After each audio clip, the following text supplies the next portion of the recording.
Yes, man. Zombies the craze. The zombie craze.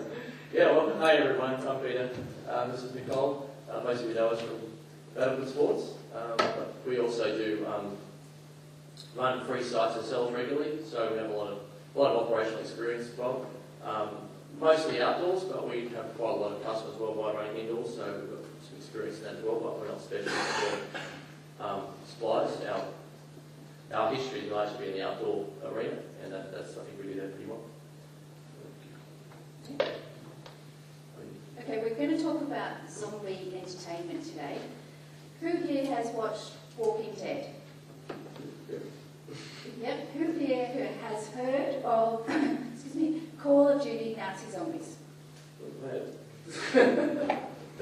What I wanted to talk about today is really combat entertainment. Yesterday, Don Lees had, in his speech, actually mentioned, okay, what's the product of the restaurant? People put up their hands and said, food. Actually, he said, no, it's not food as such. It's actually a pleasurable experience. So likewise, what we do, our product is not actually making gaming guns or running games. It's the actual gaming experience. We're here to create happy memories. So, and the way you can do that, one of the things is to really tap into the zombie craze.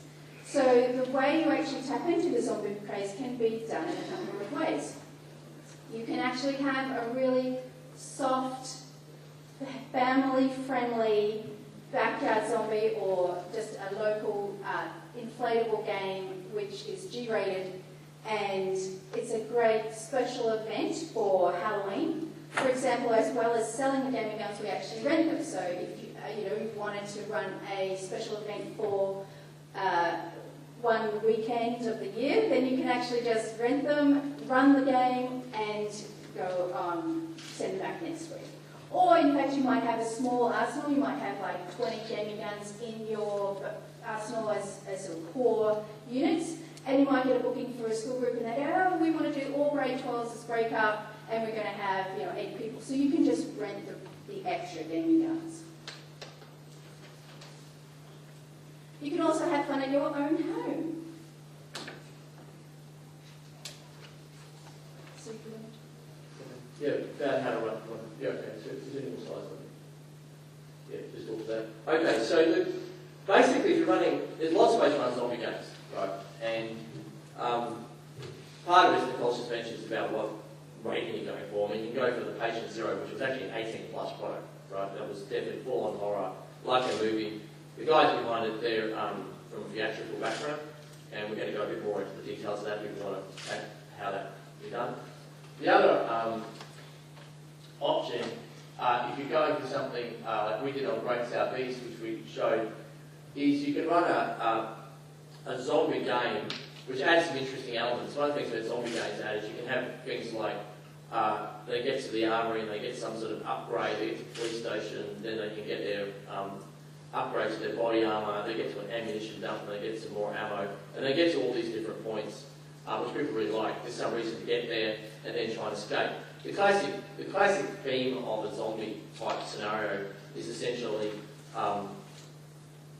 you're trying to escape pretty much the zombies. The zombies are going to keep coming and coming and coming, right? That's what zombies do, right? But you want to pick up a few useful items along the way.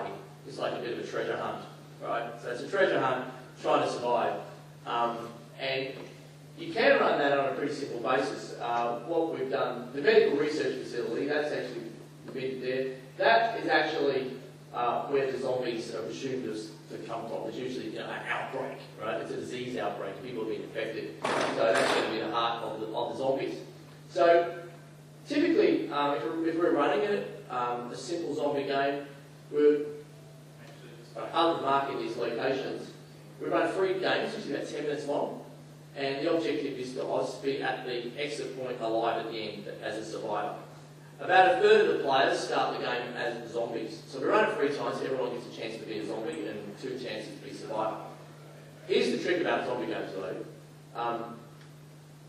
If you actually die as a survivor, you actually get respawned or reactivated as a zombie. So as the game goes on, Right? More and more people are turning into zombies. So surviving gets harder and harder and harder.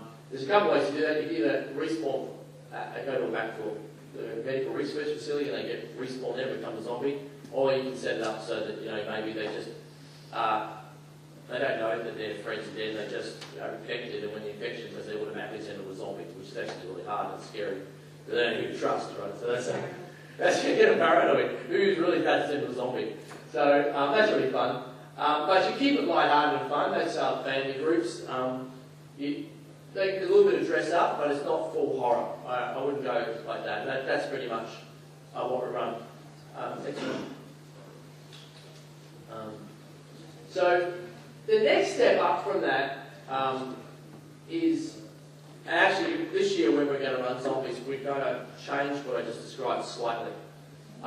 We think that it does make some sense to have a small number of dedicated or uber zombies that are fully dressed up, and then the zombies the whole time. And then as the players do, become dead, they join them. But there's a lot of reasons to do that. First is it's cool to have some fully costumed up, which you can't do if they're just changing into zombies. We use a brains bandanas. They actually have a bandana with them, and they change bandanas and put the head sensors back on. They look like exposed brains. But even so, if you get some uber zombies that are dedicated, that really helps. They're also more motivated to be zombies. Because other people just die and then turn into a zombie, they're not always that enthusiastic about being zombies at that point. They need people to encourage them. Just a bit of human psychology at that point. So that was something for learnings we got. We worked really well, but it could always be better. And we went, how could we hope for this Halloween? We do it. For us, we run them every Halloween, like Mum Box opens out Zombie Mum, and we set that up. We don't run ourselves zombie games all year, but we do run. And it's amazing how people just love the concept of zombies. We don't really advertise other than putting an SMS out to our database. So we've got these zombie games coming up, and we have heaps and heaps of people turning up. So to come and play with zombies. And this is actually replicated. I was over in Houston in February for the laser tag conference over there, and there was operators from across the United States. But interesting enough, there were some people whose background and facilities were definitely the more horror. They were actually, that's what they did. And so they were adding this as an attraction and doing that sort of stuff, and other people were adding zombie games, and people were doing interesting stuff like they would hire out a sports field, right, and grow all the buildings, etc., and they'll run night games and special promotional events for their laser tag facility. It wasn't something they were going to do all the time, but as something that they could run once off as a special. It was really easy for them, they were saying, to get media coverage and interest. And I think that's one of the key things. You can't go back to the media with a press release, which is really old hat. You need something fresh and exciting, and the media's going to go, wow, that's got some good images. Zombies create some good images, everyone likes to be scared. And it was a way very, very cheaply to get lots and lots of people to know about their company and get to introduce them. Because honestly, in a lot of big cities, laser tag operators, in my experience, it's not viable in most cases to do a major traditional media advertising campaign for your business. That was our experience, wasn't it? When we were in Cairns initially, it was small, advertising very cheap, and it worked really well. Moved to Brisbane, got to just spend a lot of money on advertising to get enough repeats to really have cut through. That was really too tough. Right? And, in Cairns, amazing. You get on Big Brother, the first series, Big Brother first series, we're on the final night. I think it was costing us like $250 an ad. You're going to be paying more like $25,000 an ad for that in Brisbane at the time. So it's just orders of magnitude different. So you've got a guerrilla market, and zombies is a good entry as a guerrilla marketing to get people to know more about and refresh, because the media will pick up on it. It's still fresh and exciting and new. So just something, that was from the conference, a lot of people have done that. Yep. Zombie Rise, this is something we're working with, I know this is happening overseas, we're also working with some companies that do this, some major theme parks too, that are looking to do a high throughput zombie game. Right? And high throughput is really just that.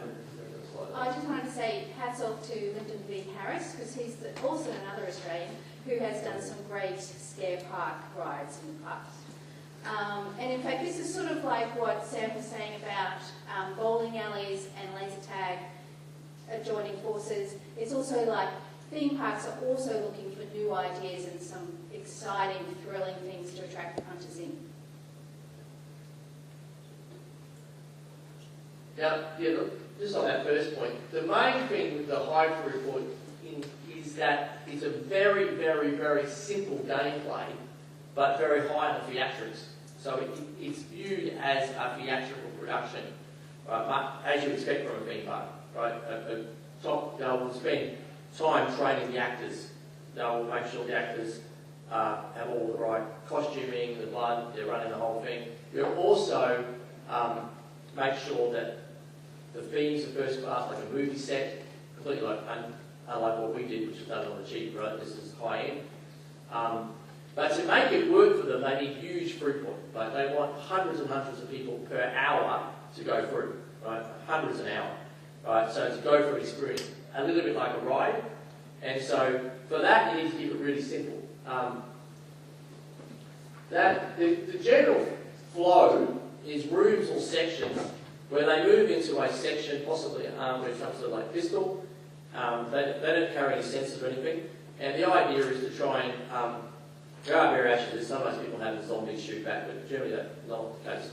They've got to nail the zombies before the zombies. Generally, actually, with zombie games, particularly in horror, there's a physical barrier between the players and the zombies, right? You don't ever have, it's happened, but you shouldn't ever have a possibility that the players and the zombies touch each other, right? So they usually have like a chain link fence sort of thing between them or something like that, but there's actually a barrier. And the idea is essentially to stop the zombies getting to the barrier.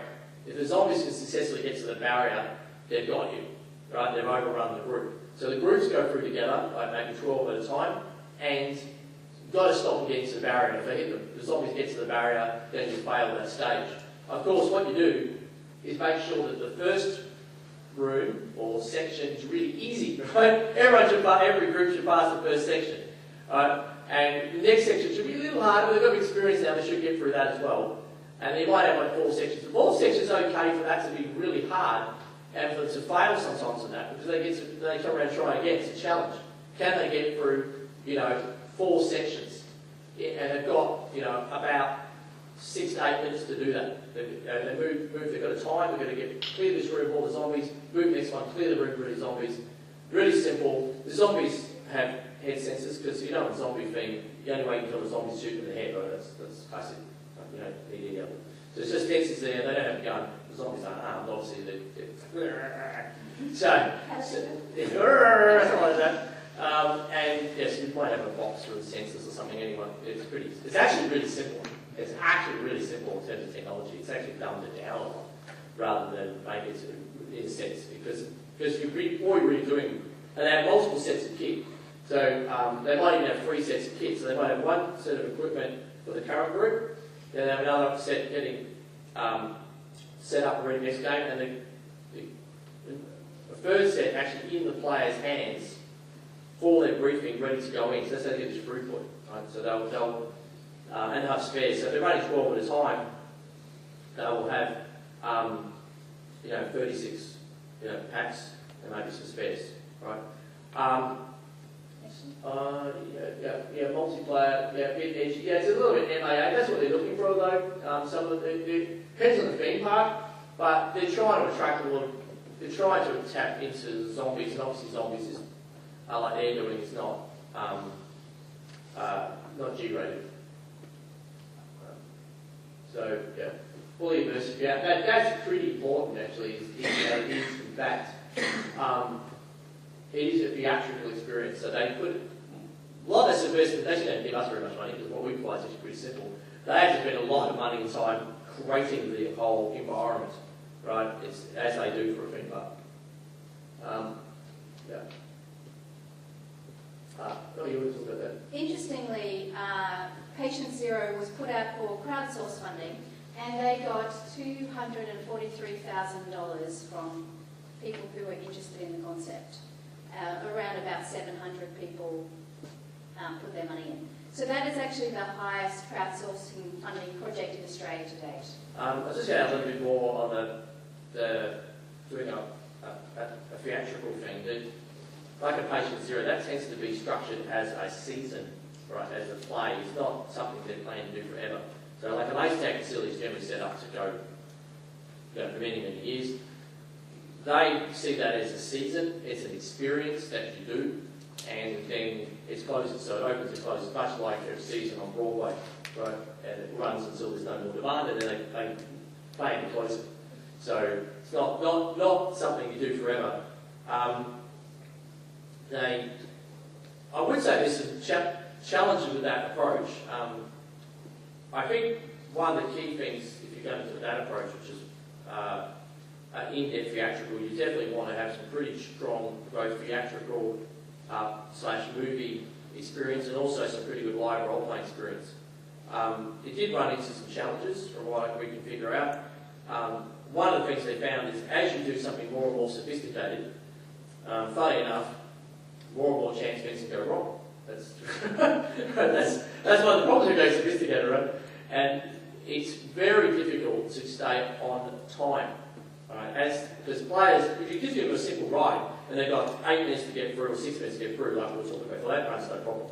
But if you're doing a really, really in-depth theatrical type of event and then interacting with the zombies, keeping players on time is very, very difficult. And so they can run very late, which can create problems. To really do horror well, if you're going 18 plus like those guys are doing, you pretty much need to really also use replica machine guns and stuff, which of course is very problematic in Australia. It's not something we produce, but there has been people who want to go down that approach, but it is actually really very difficult in the current environment. But the plus sides of it is, like Nicole mentioned about the crowdsourcing, etc. They picked up, that sort of thing can pick up a lot of media interest and a lot of demand online. Because it's an 18 plus product, it's not something that you need to go traditional media with. Right? There's absolutely definitely an online promotional campaign which can be really cost effective. So it's an interesting approach. So this is more like, as Peter was saying, for 18 and over. It's really full on and like a first-person shooter but live. So that's what we're saying today is really that it's a continuum of experience. You can have a G-rated experience, and that's fantastic for kids and families, or you can have a full-on R-rated experience, and that's for a different demographic. But the point is to actually really leverage off the success of TV shows and video games and other trends in the market. So what we're doing, the whole point of this, the final thing that we want to come to is to create whatever gaming gun technology you use. It's actually really about creating a happy memory or a thrilling experience. That's the final product. Oh, thank you very much. Thanks, everybody.